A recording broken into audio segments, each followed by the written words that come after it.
정미자 72. 남편 박노인과 결혼한 지 50년. 그녀는 평생 남편의 말만 믿고 살았다. 여보, 나는 우리 가족 위해서 뭐든 할 거야. 남편은 공무원으로 성실하게 일했고 아들은 대학을 졸업해 서울에서 회사원이 됐다. 겉보기엔 평범한 중산층 가정. 하지만 남편은 늘 어딘가 비밀스러웠다. 야근이 많고 출장도 잦았다. 당신은 맨날 회사 일이야. 세상이 얼마나 복잡한데 나라도 열심히 해야지. 그녀는 의심하지 않았다. 그저 남편이 책임감 있는 사람이라 생각했다. 그러던 어느 날 남편이 퇴근길 교통사고로 세상을 떠났다. 그날 경찰은 말했다. 큰 도로에서 차량이 전복됐습니다. 신원은 박노인 씨로 확인됐습니다. 그녀는 주저앉았다.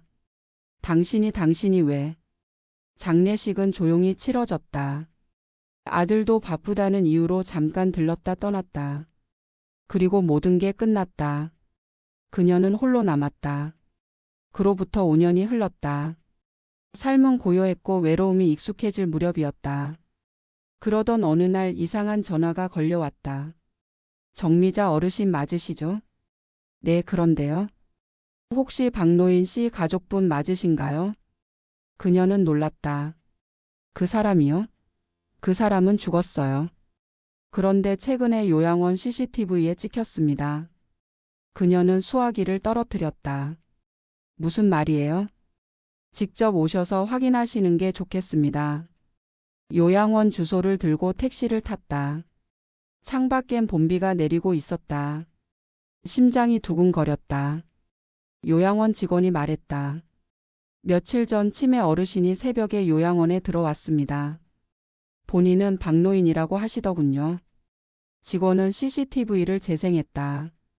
흑백 화면 속 구부정한 노인이 비틀거리며 들어오는 모습. 그녀는 숨이 멎는 듯 했다. 저 사람이에요. 직원은 고개를 끄덕였다. 말씀하신 분이 맞군요. 그런데 이상한 점이 있습니다. 그녀는 귀를 기울였다. 그분이 집에 가면 아내가 날 죽일 거야 라고 중얼거렸습니다. 그녀는 충격에 말을 잃었다. 내가 남편을 죽인다고? 며칠 뒤 경찰이 조사에 나섰다. 지문 감식 결과 그 노인은 사망한 줄 알았던 남편 박노인이 맞았다. 어떻게 이런 일이? 경찰은 말했다. 사고 당시 차량은 불타서 신원 확인이 어려웠습니다. 당시 함께 타고 있던 사람의 신체 일부를 박노인 씨로 오인한 것 같습니다. 그녀는 머리를 감쌌다. 그럼 그때 죽은 사람은 누구예요? 현재로선 신원 미상입니다. 며칠 뒤 남편은 요양원 병실로 옮겨졌다. 그녀는 침대 옆에 앉아 그를 바라봤다. 노인 씨, 당신 정말 살아 있었어요? 그는 아무 말도 하지 않았다. 눈빛은 낯설었다. 그녀는 손을 잡았다. 내가 얼마나 찾았는지 알아요? 하지만 남편의 입에서는 뜻밖의 말이 나왔다. 당신이 날 죽이려 했잖아. 그녀는 몸이 굳었다.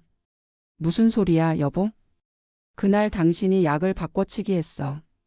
그녀는 경악했다. 무슨 말이야? 요양원 직원이 다가왔다. 죄송하지만 환자분은 치매 증세가 심하십니다.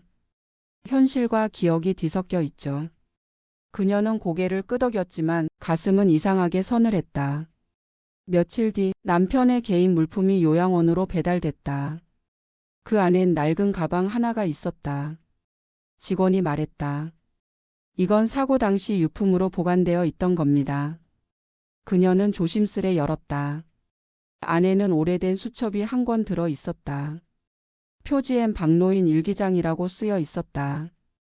첫 장을 펼치자 글씨가 빽빽하게 적혀 있었다. 내가 알고 있다. 정미자는 나를 죽이려 하지 않았다. 하지만 내가 떠나야 한다. 이 집엔 너무 많은 비밀이 있다. 그녀는 손을 떨며 다음 장을 넘겼다. 내가 벌인 일 언젠가는 드러나겠지. 회사 돈을 빼돌렸다. 그걸 덮으려다 누군가가 죽었다. 그녀는 숨이 막혔다. 그럼 그날 불탄 차 안의 사람은? 마지막 장엔 이렇게 쓰여 있었다. 그가 죽었다. 대신 나로 처리됐다. 이건 벌이다. 평생 속죄하며 살겠다. 그녀는 눈을 감았다. 당신이 그랬구나. 자수를 못했구나. 남편은 죄책감에 사라졌던 것이었다. 그리고 세상에 돌아왔을 때 그는 현실과 기억의 경계에서 그녀를 살인자로 착각한 것이었다. 그녀는 한참 동안 울었다. 며칠 뒤 경찰이 다시 찾아왔다. 박노인 씨가 남긴 서류에서 비자금 계좌가 발견됐습니다. 정미자 씨 명의로 자동 이체되던 계좌가 있었어요. 제 이름으로요? 그녀는 놀랐다. 그건 당신 모르게 만든 겁니다. 그분이 오래전부터 준비했더군요. 그 계좌엔 2억 8천만 원이 있었다. 남편이 숨기고 또 속죄하려 남긴 돈이었다.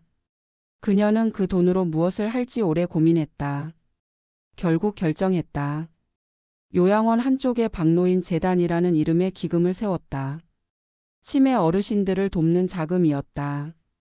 당신 죄는 내가 대신 갚을게요. 그녀는 남편의 손을 꼭 잡았다. 남편은 흐릿한 눈으로 미소 지었다. 미자야, 미안했어. 그 한마디를 남기고 그는 눈을 감았다. 창밖에는 새벽빛이 들고 있었다. 그녀는 조용히 일어나 창문을 열었다. 봄바람이 살며시 들어왔다. 이제 그만 쉬어요, 여보. 그녀의 눈가에 고요한 눈물이 한 줄기 흘렀다.